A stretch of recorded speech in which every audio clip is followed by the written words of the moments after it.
Well, the title of these lectures has been The History in Our Bones. And today I'm going to tell you about where we came from. But it's not simply a story about where we came from directly. We have to go much further back in time.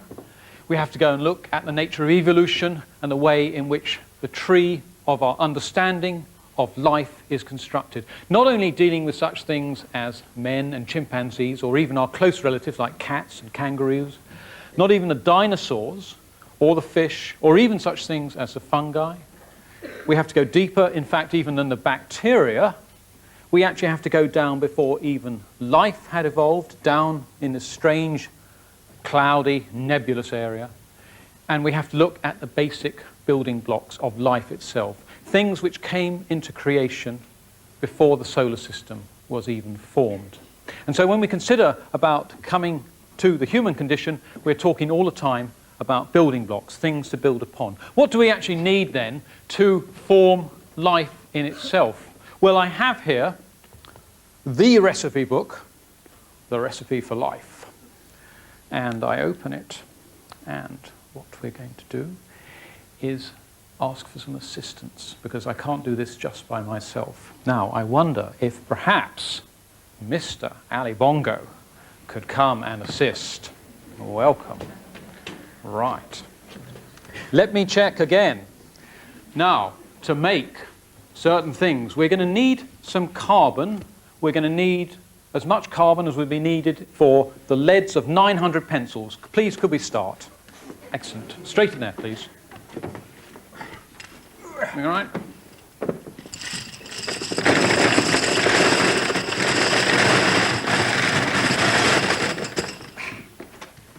We're going to need enough iron to make a nail. Please add. We're certainly going to need some sulfur. Could that go in? Sodium and chlorine, as usual. Please add. Thank you. Essential for life, calcium and phosphorus. There we go. Tad of magnesium.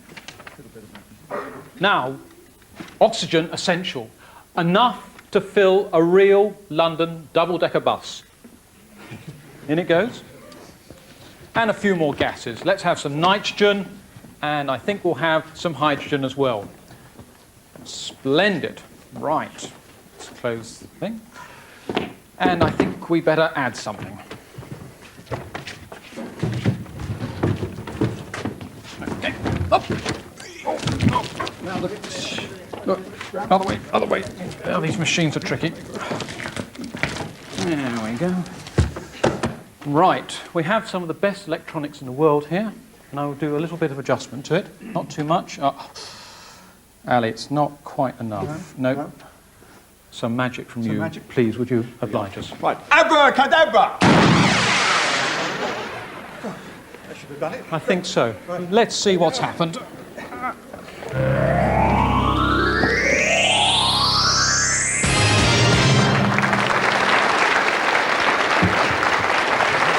we go.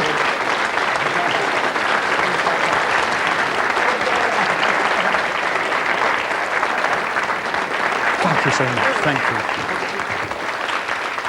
When we want to make even a little child, there are other things which have to happen even before that. And in particular, things like carbon and the other elements where we're actually looking towards is, in fact, their synthesis in the stars. And then later, some of these stars explode, and we have things like this. These dust clouds spread out, and then some of them recoagulate to form such things as the solar system, where we live at the moment. And that's really where we pick up the first important traces of the origin of life, because it's in an arrangement like this. What we must imagine is that we have here an atmosphere, similar to the one we find in the primitive Earth, and say lightning storms, something of that description. And after a few days, this orange material forms in here. This is extraordinarily special, because in here we have some of the basic building blocks of life, such matters as amino acids, for example. So by this simple chemistry, we are on our first road to the origins of life in particular. Now, we can establish that life itself almost certainly appeared on this planet at least 3,800 million years ago. And how do we know that? We know it from such rocks as this. This is the oldest sedimentary rock in the world. It comes from West Greenland, and it shows two very important things. It shows, first of all, these white pebbles, just like those which you find on the beach, and this shows there must have been liquid water on the surface of the planet. Liquid water, of course, is essential for life. In addition, it has got a dark colour, and some of that dark colour is due to the presence of carbon. And it is that carbon which is the building blocks for life, and more importantly, we are almost certain that this carbon is from living organisms itself. So life has established itself on the planet by 3,800 million years ago. Now, exactly where did life establish itself? Well, we think, in fact, now that the best evidence points towards hot springs of one sort or another. When we study the hot springs, we have various hot areas and activity in these boiling muds and the like, and somewhere within there one has the synthesis of the very first cells, and these particular cells are known as the bacteria. Now, when we consider those primitive sorts of life, such as bacteria, although there is good evidence that the most primitive ones actually formed in hot springs and were resistant to very high temperatures, the more familiar ones can, if you arrange them on a plate of culture like this, produce a seasonal message such as a Christmas tree and the like. And we tend to think of bacteria as being very, very primitive and rather ordinary, and we also think of them sometimes as being very, very dangerous. Now, some are, that's certainly true, but other ones, in fact, are very beneficial. In fact, our entire planet would grind to a halt without the use of the bacteria. But there is apparently an enormous gulf between these very primitive organisms and such things which are more familiar in terms of, for instance, animals, such as ourselves, and chickens, and the mushrooms, and such things as the green plants here.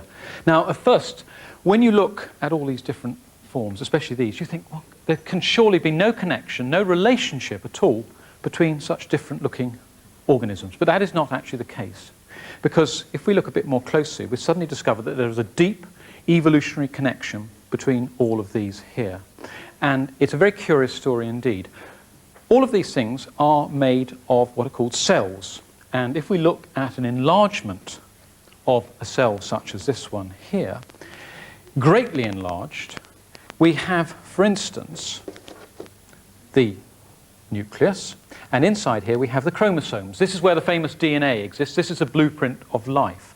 And we have many other structures scattered all over the place, but in particular we have these things here, which are referred to as the mitochondria. Now, they are essential for the using of oxygen inside the cell. They have special structures inside them. And in particular, they have also some DNA. And the point about this DNA is it's actually arranged in a circle. Well, this is most peculiar. Surely all the DNA is in the nucleus. What on earth is it doing in here? The DNA in the nucleus looks like chromosomes, which are of a certain shape, like these ones. These ones are circular. Well, in fact, the answer comes from the observation that if we look at bacteria, such as this one here, they are effectively the same, in as much as they too have a circular ring of DNA. And the argument goes that, in fact, originally, these bacteria were actually engulfed by these larger cells, and then eventually were unable to exist free of the cells. They were incorporated. This is what we call a symbiosis. And what then happens is that we are building again on the blocks of life. We have a bacteria which joins a larger cell, and what's really important is that the animals, the mushrooms and the other fungi, and the plants look completely different, but all of them have exactly the same structure of their cells, with the mitochondria, which contain that circular DNA, an echo of a bacterial ancestry. So these things all once shared a common ancestor. They look totally different, but they've come from somewhere very deep down indeed. Well, the first of these sorts of cells, we believe, were single-celled organisms. And when we think of single-celled organisms, the sorts of things we have in mind are, for instance, the familiar amoeba. Now, this is a living amoeba. It's a single cell. You can see the cellular contents flowing around. But sometimes, very strangely, certain groups don't live as single cells. They start to flow together. And here we have them flowing together. But they do more than that. They then form themselves into extraordinary slug-like creatures. This is not an animal. This is just a group of amoeba-like things, actually forming a separate thing down there. And then these things continue to cruise around for a short time, looking remarkably like some sort of worm. What we are seeing there is the amalgamation of the different cells into a so-called multicellular structure, which eventually turns up as something like a mushroom or like a plant, or most important of all, because we are animals, is as animals itself. Now, when we are considering the history of the animals, because we are wanting to consider the history of especially our group, which we often refer to as the chordates, we actually want to study such matters as the fossil here. This is Baccaia. It is from the Burgess Shale. And we have a long rod-like structure, which is the animal itself. Now, this is very difficult to see.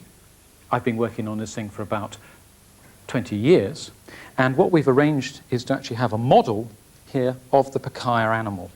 Now, the point about this Baccaia animal is that it has a head with tentacles, there, has tentacles, has a set of gills along there, and in addition, the body is divided into a series of segments, and these segments have a very characteristic zigzag arrangement, almost sigmoidal, if you like, and those are the blocks of muscle.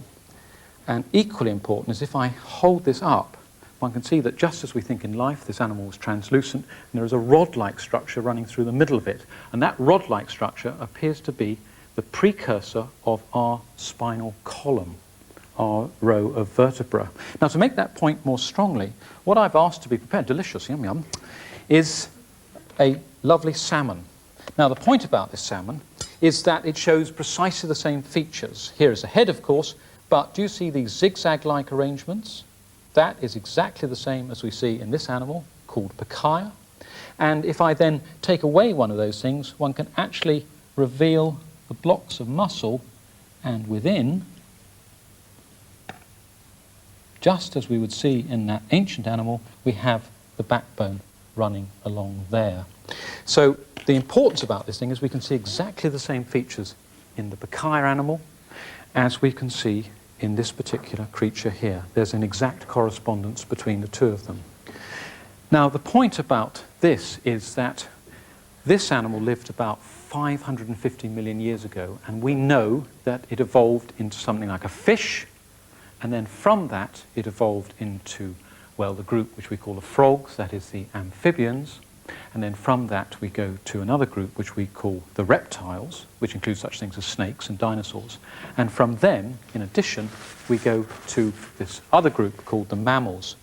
So although this animal is, in a real sense, our ancestor, we have other animals nearer to home. And the fact that we are all mammals means that we want to make the connection now as we march towards the condition which we call man. How did the transition between the reptiles and the mammals occur, and what did it involve? Well, the story actually turns out to be fascinating.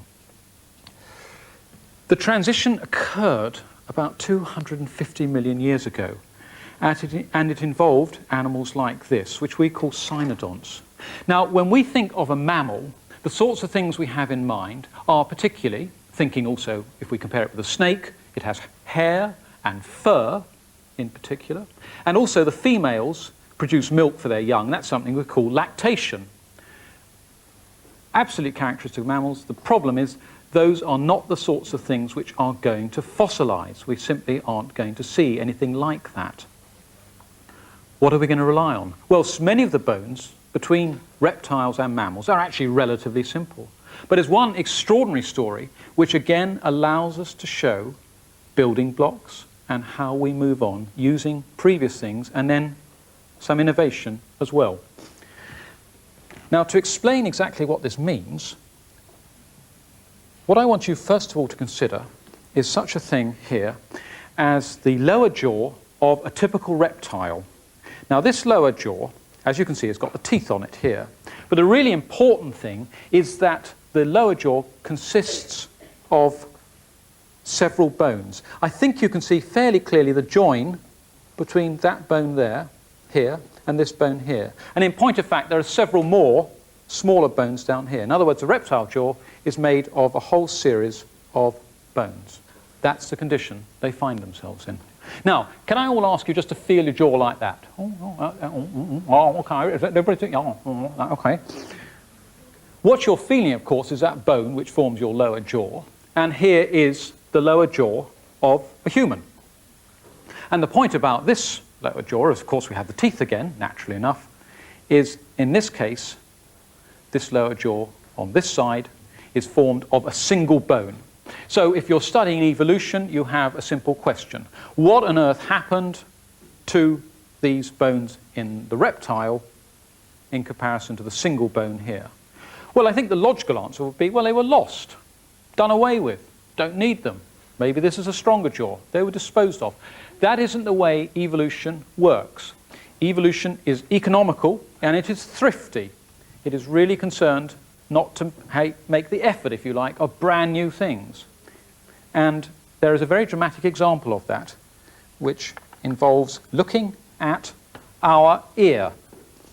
Now, here we have the human ear, and this, of course, is the outside bit, these flaps on the side.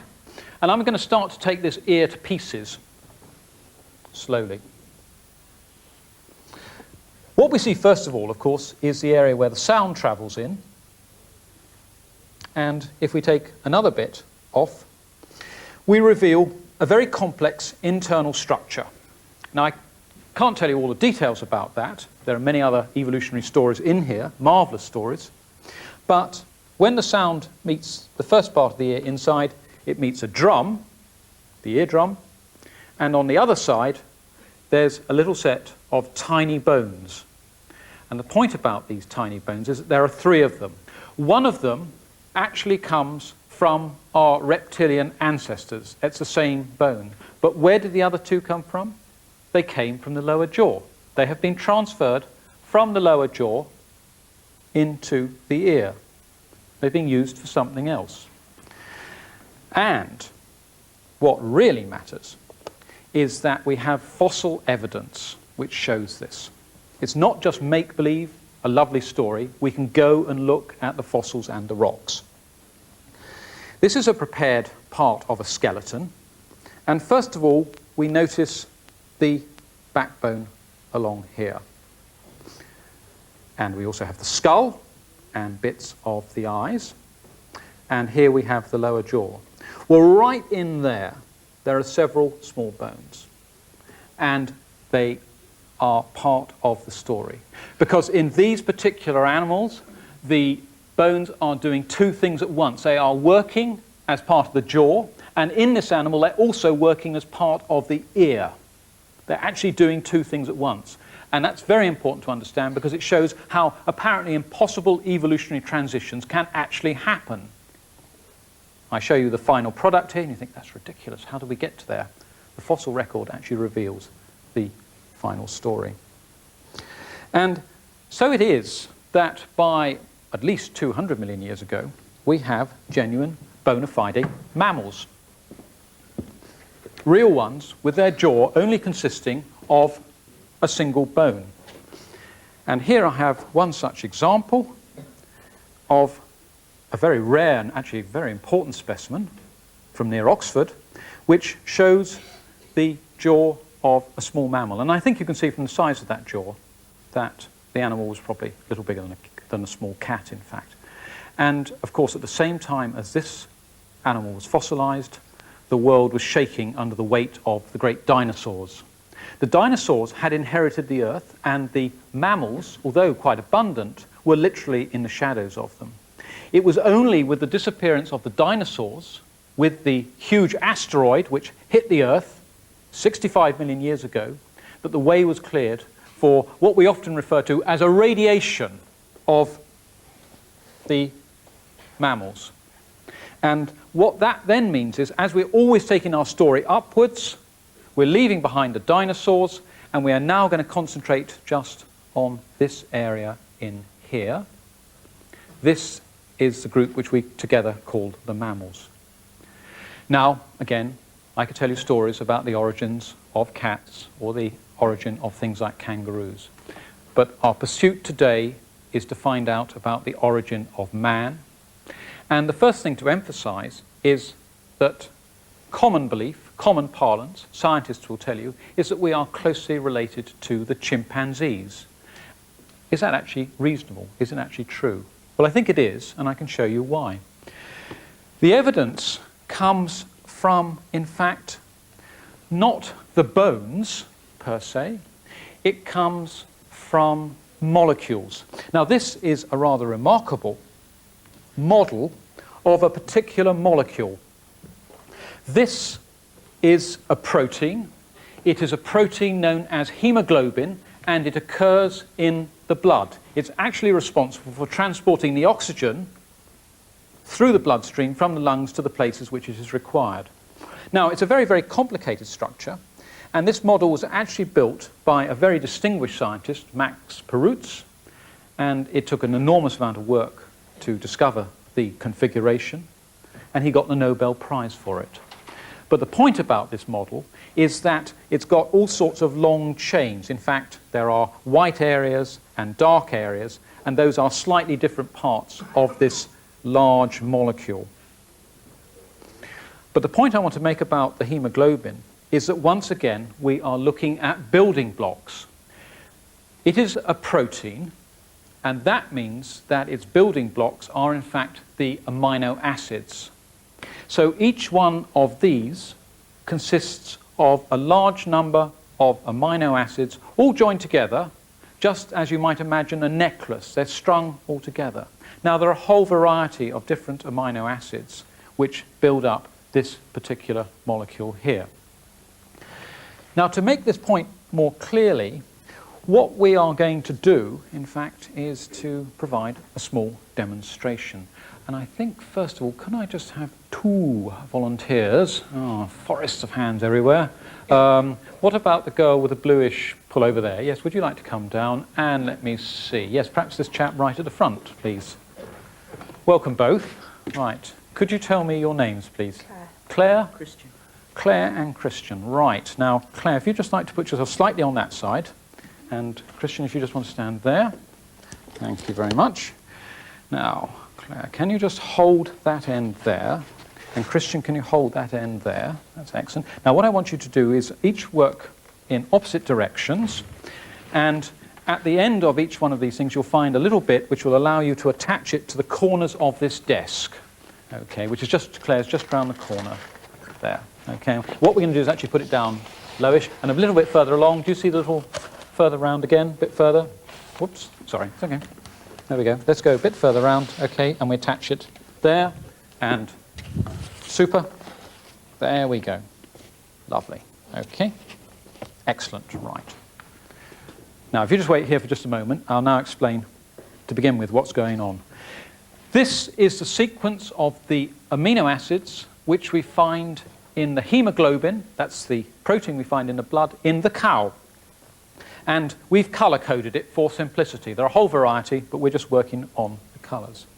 Now, the point about any protein made of these amino acids is that if animals, species, have separated a very long time ago in geological time, then the sequence of amino acids in one organism will differ quite markedly from another one, because slowly the amino acids change. They're substituted, as we say. So if, for instance, we look at another sequence, and we'll now take this one here. Thanks very much. Thank you. There we go. Now, what I want you to do this time is hold that end there, please. Claire and Christian, can you hold that end there? Just unfold it to start with. Don't put it on the floor, but if you put it fairly low down, say about there. That's right. Keep on unfolding. You'll need to go a little bit further back, I think, Claire. Okay. Excellent. Lovely. Okay. Right. Now, we'll keep it slightly up. That's terrific. Thank you. Here is a sequence from another animal. And what we're going to try and do is match it up with the sequence which we already know about from the cow. So what I'd like you to do is to match as best you can the sets of colours. And what we'll do is lift it slightly, and we'll put it halfway above, roughly, the other one. Okay, not all the way above, but, and if you need to keep it quite taut, Christian, okay? And that's great, okay? I'll try and keep it up. Now, let's try and go a bit this direction and see whether we can get an alignment a bit further, maybe, towards that orange. No, that's not working at all. Hang on a sec, okay? Keep it nice and taut. That is going to be it. Yep, that's great, okay? Now, let's put that just down there. We'll keep cow visible. And can you keep it nice and tight now in each end? Okay? Mm-hmm. Lovely. What we've got is another sequence of amino acids. And as you can see from the colour coding, it is same, same, same, different, same, same, same, same, same, same, different, same, same, different, and so on. What's this one from? Well, in fact, it is from the chimpanzee. So we put that there. And that makes good sense. Chimps don't look like cows. And, of course, the amino acid sequences of hemoglobin from chimp, hemoglobin from cow are fairly similar, but there are important differences. And that is because their common ancestor lived about 40 or 50 million years ago. Right. Now, we've just told you that chimps and humans are indeed closely related. So now we have to get hold of the sequence from the human. And that's very simply done. I don't need any roll. I simply add the human there. Humans and chimps are identical. There is not a single difference in the structure of the hemoglobin between us. And what that means is that we cannot possibly have diverged many millions of years ago. This fact that we are identical in terms of hemoglobin means it must be 6 or 7 million years ago. So that is a very powerful message indeed about our origins in terms of the relationships. Lovely. Okay, can I thank you both very much indeed? And Claire, would you like to just bring this forward? Just bring it on here and there. Okay, there we go. Christian and Claire, thank you very much. Thank you.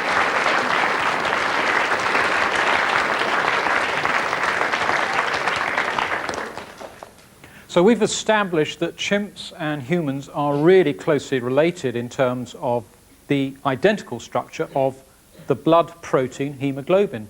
But when we look at the two skeletons, they really do look pretty different. I mean, for example, in the human pelvis, this area here, it's really sort of rather bowl-like, like that.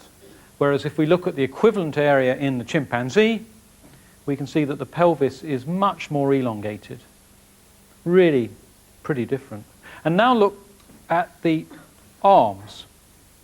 Notice the way that the arms are extremely long in the chimpanzee, and they extend effectively below the knees, unlike the human. And also notice just how long those fingers are, again, in comparison with the humans. So there are, of course, differences. And in effect, what we have to try and do is explain how we got from something really fairly similar to this to something of that sort there. Well, of course, chimps are fascinating animals in their own rights, and we are most familiar with them when they are, for instance, in the trees. But consider also what happens when chimps go for a walk. If we look at chimps, do you notice the way those hands are? Do you see the way that the fingers are bent backwards as that chimp walks along? The fingers are actually recurved underneath. This is something which is known as knuckle walking. And because chimps, when they're on the ground, typically go around on all four legs, whereas, of course, we are on two legs, one of the things we want to try and explain is how was it that we came upright? Such a human expression. Here we are on our two legs, so to speak. Where did that happen? How did it happen? The story turns out to be actually, again, remarkably interesting in many respects. Let me explain. This is a tree. We came out of the trees.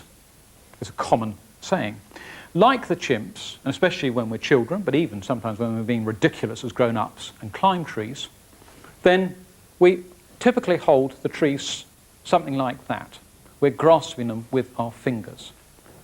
Now the point is that when we want to come down to the ground, of course, and you are a chimp, then what actually happens is, of course, you want to go four-legged. but you can't push out your hands like that because you need your fingers. You need your fingers to grasp on. You actually are going to go down like that. Okay. Now that's fine, and the chimps we saw, as they go along like that, are actually fairly agile. But the chimps are living in forests and they are living in jungles.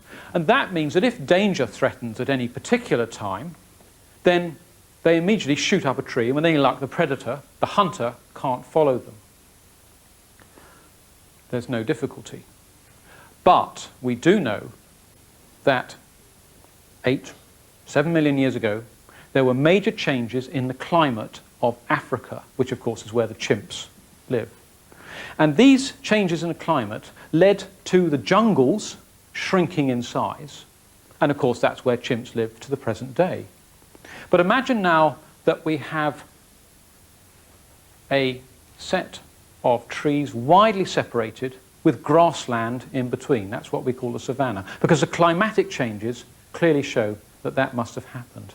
What's going to be the result for our chimps, or things similar to chimps, going round knuckle walking like that? It's bad news, because it turns out, in fact, that if you study the energy which is needed to knuckle walk like that in comparison with just bipedal walking, as we call it, walking on two legs, in fact, it's much more effective and much more sensible to be up on two legs. To go round like this for any distance at all, and if you've got to run 300 meters before you can get up a tree, that matters a lot. You'll be dead beforehand.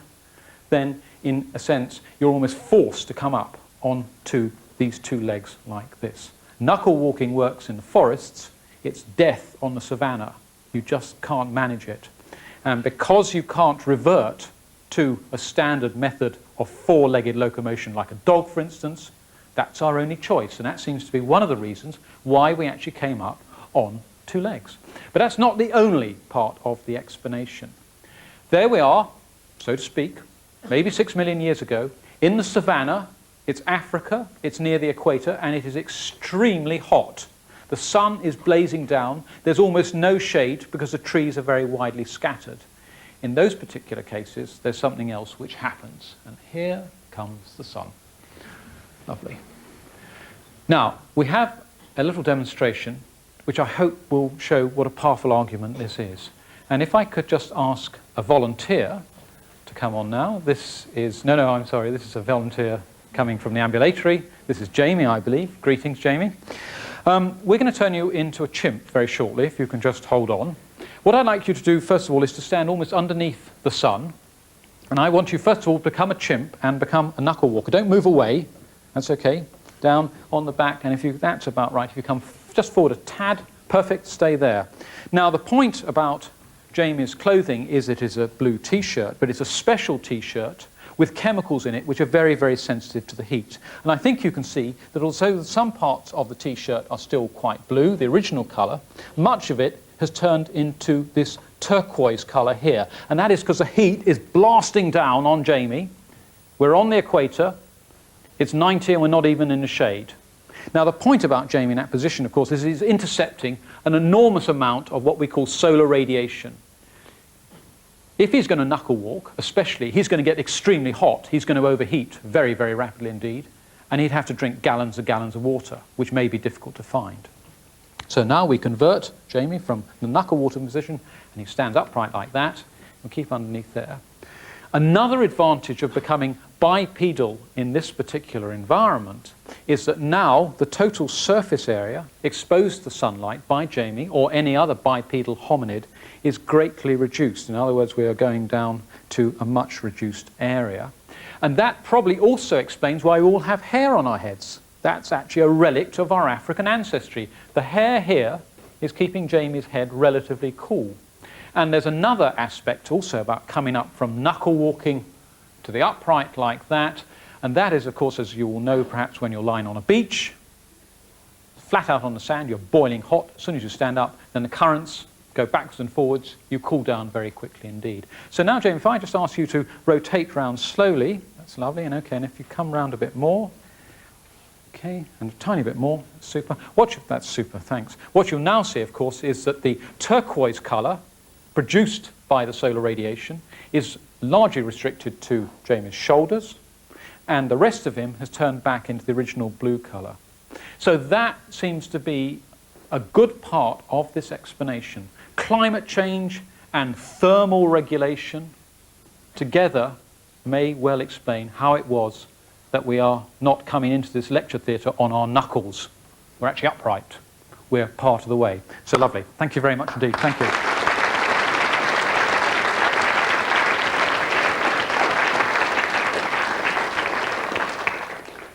So we now need to look for real evidence, because scientists, of course, want to understand the way thermal energy works. They want to understand all sorts of things about overheating and the like. But we are also looking, as ever, for the history in our bones. What does the fossil record actually show about these extraordinary stories? And what we do is we remain in Africa, and we have found over the last few years a whole variety of remains of fossils, and this is one of the most famous. This is a skeleton known as Lucy. It's more than 3 million years old, and although it looks to us seriously incomplete, it is a triumph of discovery because so much of that skeleton relatively has survived. Normally all you find is a bit of tooth, maybe a bit of leg bone, maybe a bit of skull. Here we have the best part of a single individual. These bits of bone provide some crucial information about our own ancestry. Now I have in fact here a couple of those same bones. These are the bones from Lucy. And what I want to do is to compare them with that of a modern human, because there are some very interesting things indeed. The first thing is that here I have part of the hip bone, and here I have part of the thigh bone.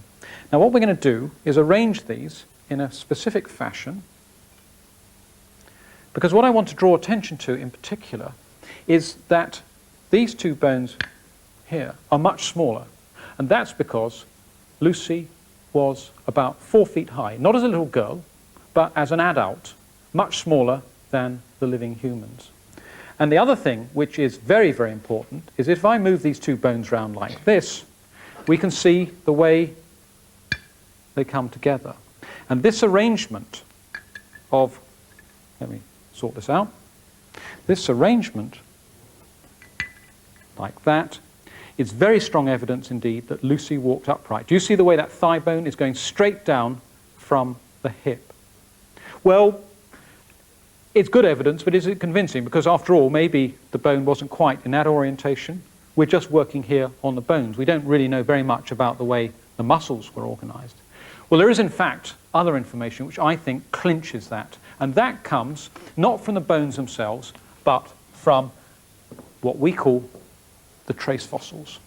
Because here we have one of the great discoveries of recent times. It's absolutely remarkable. It's a trackway, but it's no ordinary trackway, because we have a set of imprints, large ones here and also here. But if we look very closely, in fact, we see that there's a smaller set of imprints. And of course, these imprints, like that, must have been made not by a four-legged animal, but by a two-legged, a bipedal animal. These are the trackways of something very, very similar to Lucy. And the story is that there was a large animal, probably a male, and then stepping in exactly the same places was a smaller one, leaving the smaller imprints, which is probably, we think, a female. But the story becomes even more wonderful than that, because there's another set of trackways on this slab, and they are here and there. And those smaller ones are, of course, a child. So here we have two, we imagine, adults, one stepping in the footsteps of the other one, and then sauntering along, just behind the adults, perhaps, was the child. And this is only one part of that trackway, and the complete illustration of this one reveals this wonderful story here of these early hominids strolling across the savannah. And so the sort of reconstruction which we might envisage from this excavation is as follows. And here we have this rather sort of charming, almost a family picture, if you like. There they are, wandering around like this. And why not? Why not? And you can see the footprints behind them. But when you look at that, you think, well, what on earth is going on? This is near the equator, and they're walking through a snowfield. Madness. It's not snow. Near to where these hominids lived was a rather peculiar volcano, which produces a very special sort of volcanic ash, which is actually white in colour. And when the volcanic ash had fallen down, covered the ground, then these hominids were walking across it. And the volcanic ash has a very special property about it, which is that if it's slightly wetted by a rainstorm, it turns into a sort of natural cement. And that's how these footprints have been so wonderfully preserved. So we've established beyond reasonable doubt that indeed Lucy and the like were upright. Well, what about the skulls of these animals?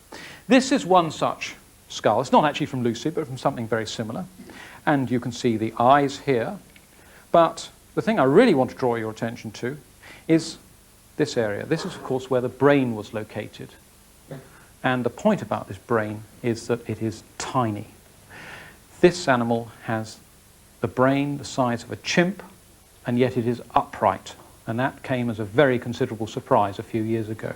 So that if we put the skull down there and measure the capacity of the brain, we have about 500 cubic centimetres. It's really tiny. And quite frankly, Lucy is nothing more than a bipedal monkey.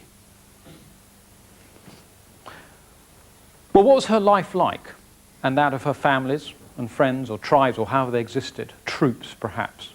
It was not very nice at all. And here is why. This is one of the predators which she would have encountered. This is a leopard, and this is part of the skull of another example closely related to Lucy. This is the top part of the skull, and you may see that on that there are two prominent dents. One is there and the other one is closer to me, and it just so happens that those two dents exactly coincide with the teeth of that leopard. Maybe this victim was being scavenged, maybe he or she was caught alive, but this is very graphic evidence indeed that they were part of a natural ecosystem where you could be expected to be eaten by a large cat.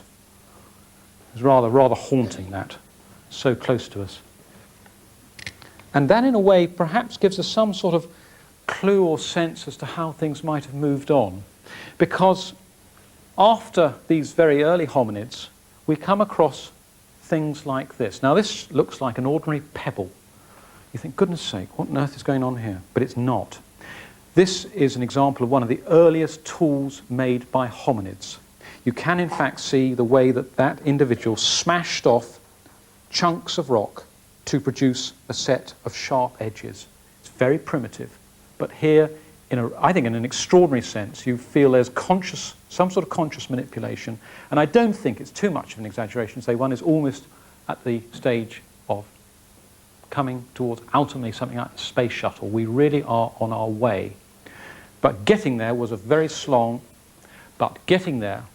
long and laborious business, because subsequently we come across tools like this. It's obviously much more advanced. It could do more things, maybe used even for cutting meat perhaps. But the point about these two tools is it took more than 1 million years to get there. This is not runaway technology of any description at all. It's technology at a snail's pace, and we really don't understand why it was so slow. But the point about these tools is that they were made by animals such as this. This is what we call Homo erectus. And Homo erectus, I think as soon as you look at it, has some obvious differences to the Lucy-like animals.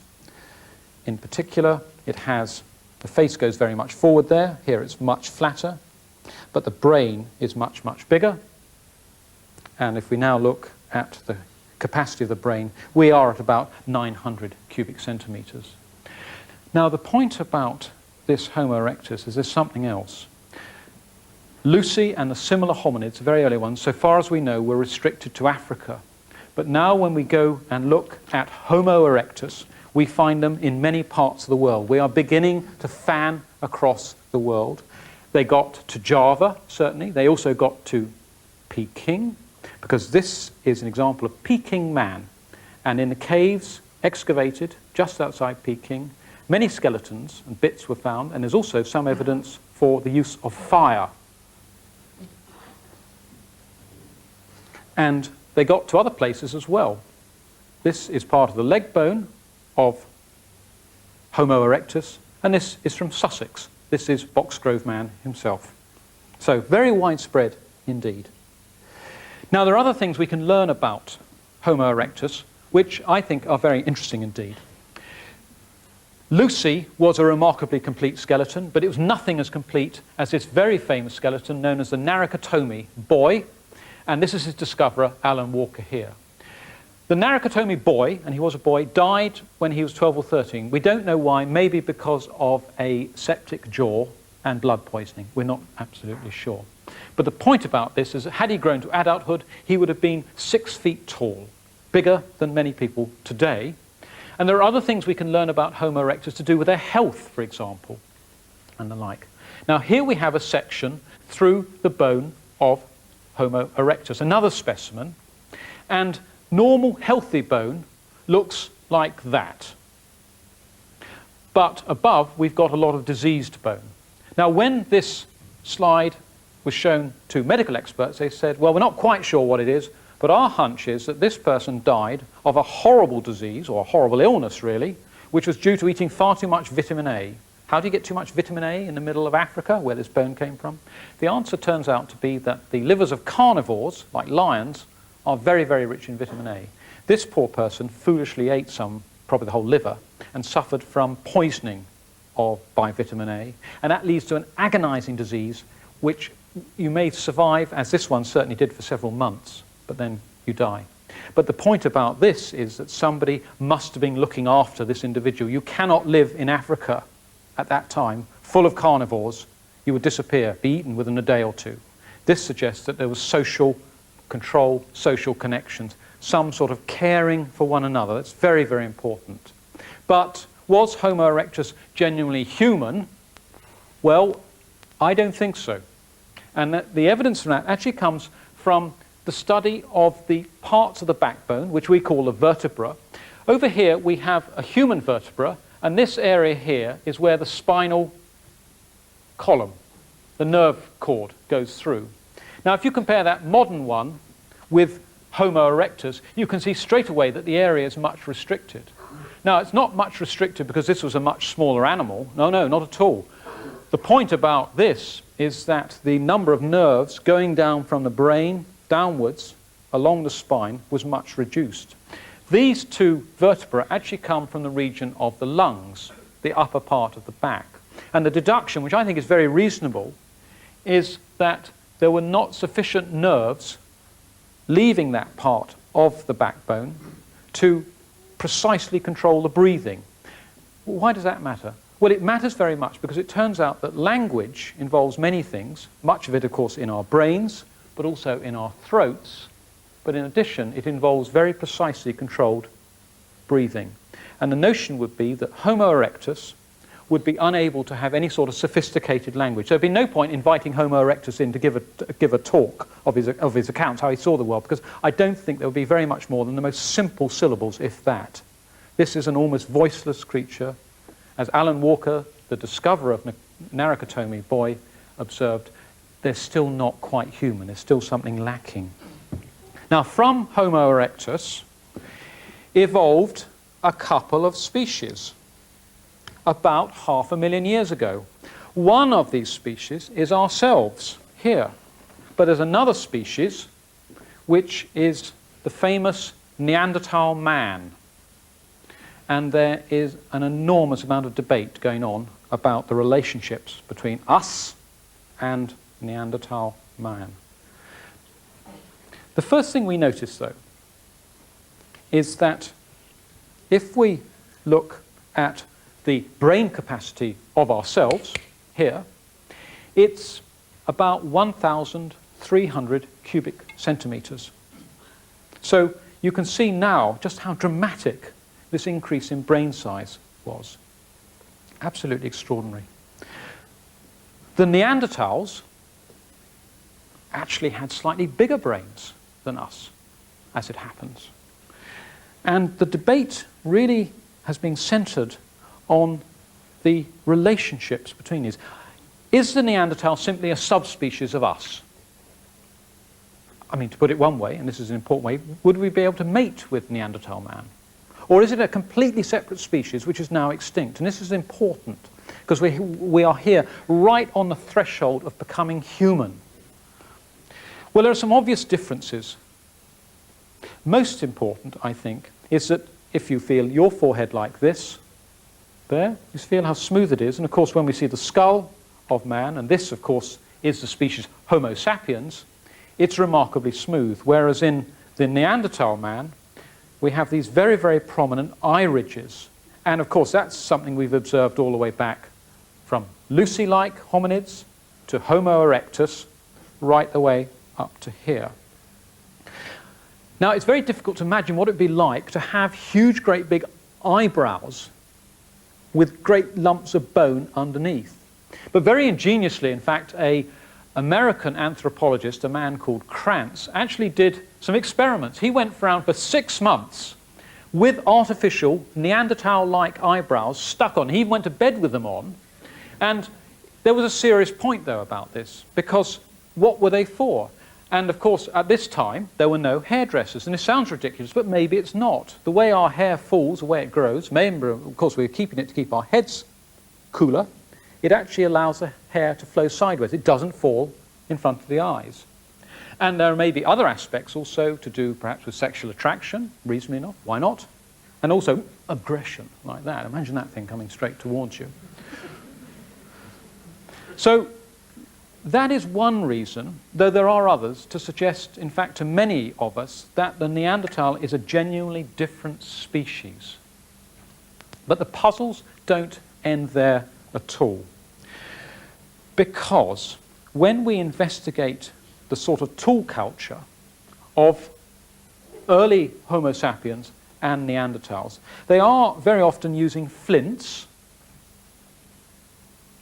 and in particular, we find that they are much more advanced than the early tools I showed you. This thing here would have made a very, very effective, I'm not going to use it, it would cut me. I could slice my hand open like that.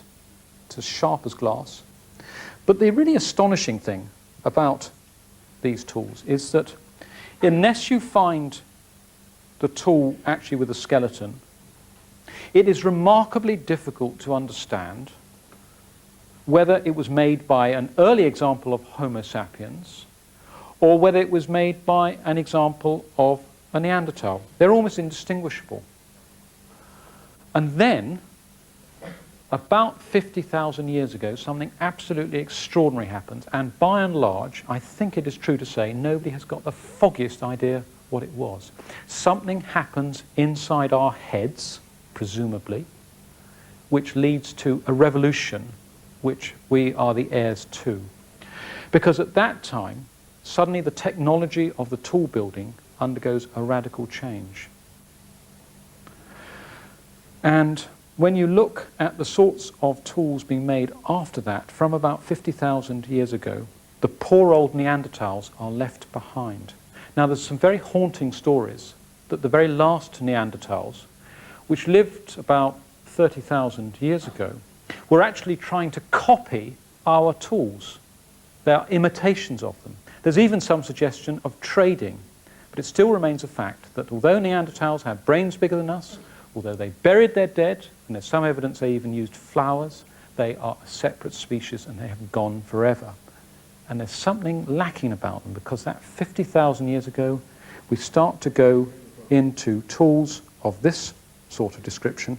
And here we have a beautiful harpoon which has been precisely fashioned. There is this revolution in the arrangement of tool manufacturers.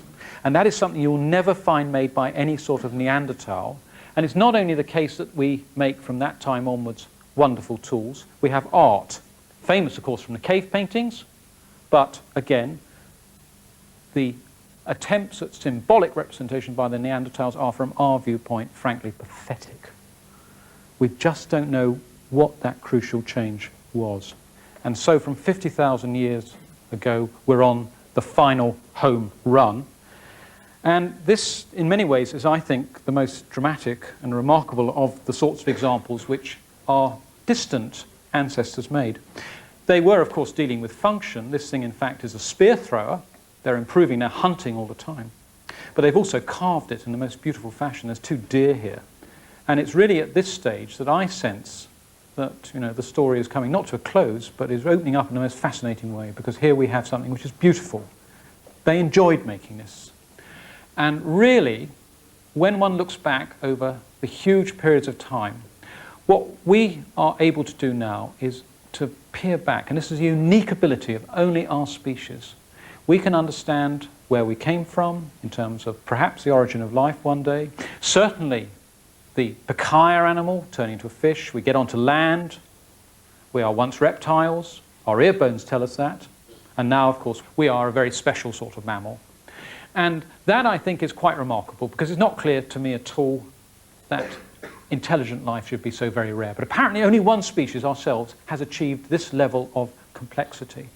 And so we have unique privileges, and we also have unique responsibilities. We must prevent the degradation of the environment, but we can also explore. We are wonderfully curious people. And so really, to sort of conclude as best I can, all I really can say is, yes, indeed, the history is in our bones, but the future is in your hands. Thank you very much.